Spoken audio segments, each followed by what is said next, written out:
leva tu contigo o nome de Jesus o Salvador. Este nome dá consolo, seja no lugar que for. Nome bom, doce a fé, a esperança do porvir. Nome bom, doce a fé, a esperança do porvir. Amados irmãos, amadas irmãs e ouvintes da Palavra de Deus, a paz do Senhor Jesus, pela bondade do Senhor, estamos chegando aqui mais esse dia para a nossa leitura bíblica, para alimentarmos a nossa alma com a santa e bendita Palavra de Deus.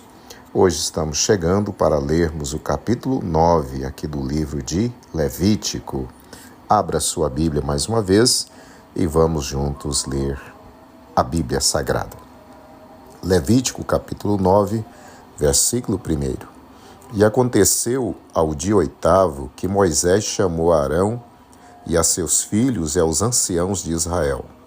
Verso 2. E disse a Arão: toma um bezerro para expiação do pecado e um carneiro para o holocausto sem mancha e traze-os perante o Senhor. Verso 3. Depois falarás aos filhos de Israel, dizendo: tomai um bode para expiação do pecado, e um bezerro e um cordeiro de 1 ano sem mancha para o holocausto. Verso 4. Também um boi e um carneiro por sacrifício pacífico, para sacrificar perante o Senhor, e oferta de manjares amassada com azeite, porquanto hoje o Senhor vos aparecerá. Verso 5. Então trouxeram o que ordenara Moisés, diante da tenda da congregação. E chegou-se toda a congregação e se pôs perante o Senhor. Verso 6. E disse Moisés: esta coisa que o Senhor ordenou fareis, e a glória do Senhor vos aparecerá. Verso 7. E disse Moisés a Arão: chega-te ao altar e faze a tua expiação de pecado e o teu holocausto, e faze expiação por ti e pelo povo. Depois faze a oferta do povo, e faze expiação por ele, como ordenou o Senhor. Verso 8. Então Arão se chegou ao altar e degolou o bezerro da expiação que era por si mesmo. Verso 9. E os filhos de Arão trouxeram-lhe o sangue, e molhou o dedo no sangue, e o pôs sobre as pontas do altar, e o resto do sangue derramou à base do altar. Verso 10. Mas a gordura e os rins e a parte gorda do fígado de expiação do pecado queimou sobre o altar, como o Senhor ordenara a Moisés. Verso 11. Porém a carne e o couro queimou com fogo fora do arraial. Verso 12. Depois degolou o holocausto, e os filhos de Arão lhe entregaram o sangue, e ele espargiu-o sobre o altar em redor. Verso 13. Também lhe entregaram o holocausto nos seus pedaços, com a cabeça, e queimou-o sobre o altar. Verso 14. E lavou a fressura e as pernas, e as queimou sobre o holocausto no altar. Verso 15. Depois fez chegar a oferta do povo, e tomou o bode da expiação do pecado, que era pelo povo, e o degolou, e o preparou por expiação do pecado, como o primeiro. Verso 16. Fez também chegar o holocausto, e o preparou segundo o rito. Verso 17. E fez chegar a oferta de manjares, e a sua mão encheu dela, e a queimou sobre o altar, além do holocausto da manhã. Verso 18. Depois degolou o boi e o carneiro em sacrifício pacífico, que era pelo povo. E os filhos de Arão entregaram-lhe o sangue que espargiu sobre o altar em redor. Verso 19. como também a gordura do boi e do carneiro e a cauda, e o que cobre a fressura, e os rins, e a parte gorda do fígado. Verso 20. E puseram a gordura sobre o peito, e ele queimou a gordura sobre o altar. Verso 21. Mas o peito e a coxa direita Arão moveu por oferta de movimento perante o Senhor, como Moisés tinha ordenado. Verso 22. Depois Arão levantou as mãos ao povo e o abençoou, e desceu, havendo feito a expiação do pecado, e o holocausto, e a oferta pacífica. Verso 23. Então entraram Moisés e Arão na tenda da congregação. Depois saíram e abençoaram o povo, e a glória do Senhor apareceu a todo o povo. Verso 24. Porque o fogo saiu de diante do Senhor, e consumiu o holocausto, e a gordura sobre o altar, o que vendo todo o povo, jubilou e caiu sobre as suas faces.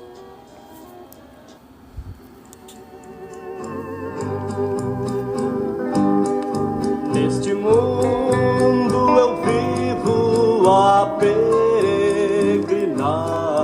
caminhando contente pra meu santo lar.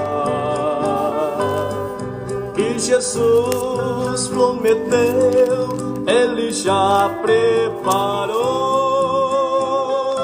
lá no céu para mim.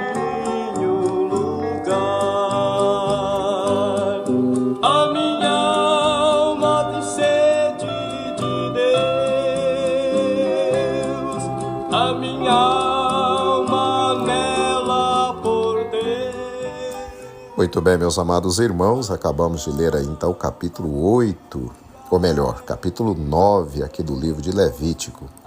Para a nossa reflexão, eu quero reler com você o verso de número 6, que nos diz assim: E disse Moisés, esta coisa que o Senhor ordenou fareis, e a glória do Senhor vos aparecerá.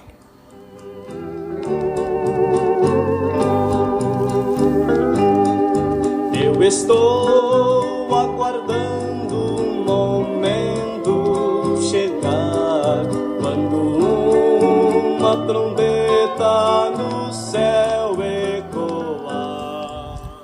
Amados irmãos e ouvintes da Palavra de Deus, no capítulo anterior, nós lemos sobre a consagração oficial de Arão e de seus filhos para exercerem o ofício sacerdotal no tabernáculo diante de Deus.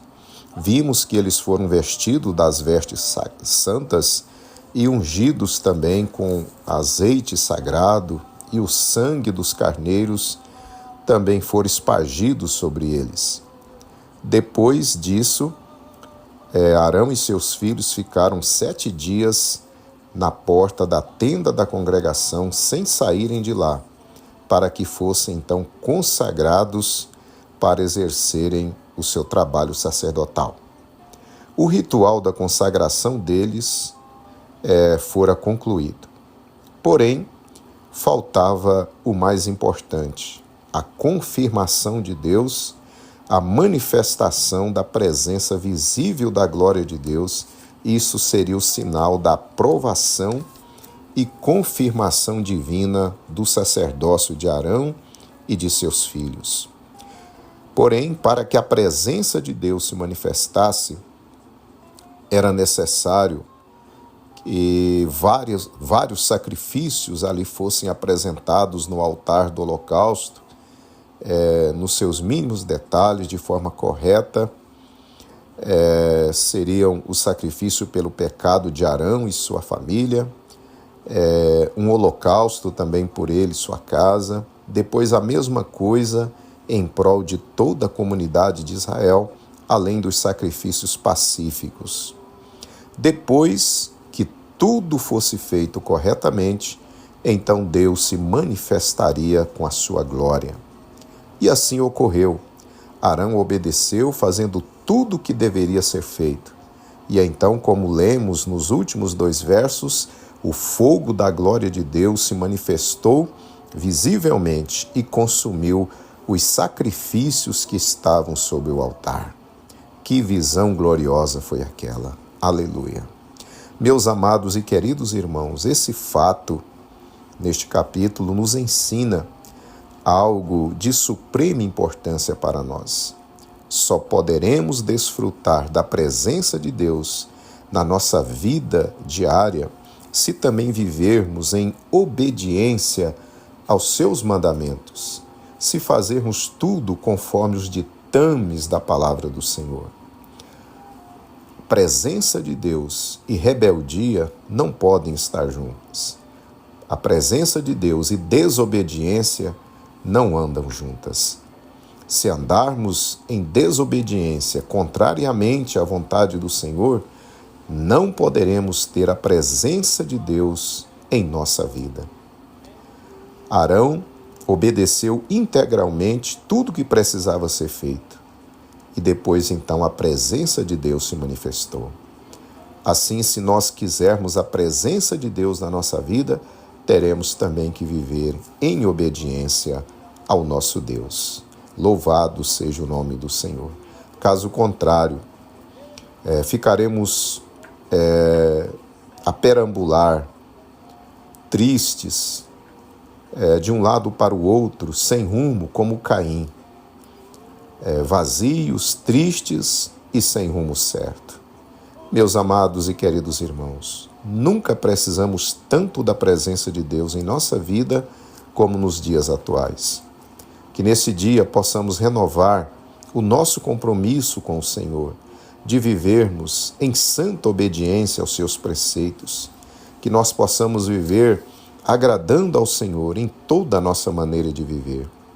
A graça do Senhor nos capacitará para vivermos assim, segundo a vontade do nosso Deus. De nós mesmos, nós não temos condições, mas a graça do Senhor, à medida que nós desejamos obedecer ao nosso Deus, a presença dEle nos capacitará, a graça dEle nos capacitará, e nós vamos então viver em obediência a Ele, e a sua presença também estará inundando todo o nosso ser, todos os dias. Aleluia! Meus queridos e amados irmãos, que percamos tudo, mas não percamos a presença de Deus na nossa vida. E a sua presença só poderá estar conosco se andarmos em obediência à sua palavra. Medite nisso nesse dia. Que Deus lhe abençoe. Sua vida deu o Rei Emanuel. Bendito és o nosso Criador. Louvado seja o nosso Salvador. Por amor, por nossa vida deu o Rei Emanuel. Meus amados e queridos irmãos, estamos então chegando ao final de mais um quadro, Vivendo a Palavra. Desejando que você possa ter um dia muito abençoado na presença do Senhor, que a presença de Deus esteja na sua vida, juntamente com a sua família. Fique na paz do Senhor e te aguardo amanhã para lermos o capítulo 10 aqui do livro de Levítico. Um abraço, fique na paz do Senhor. Aquela ovelha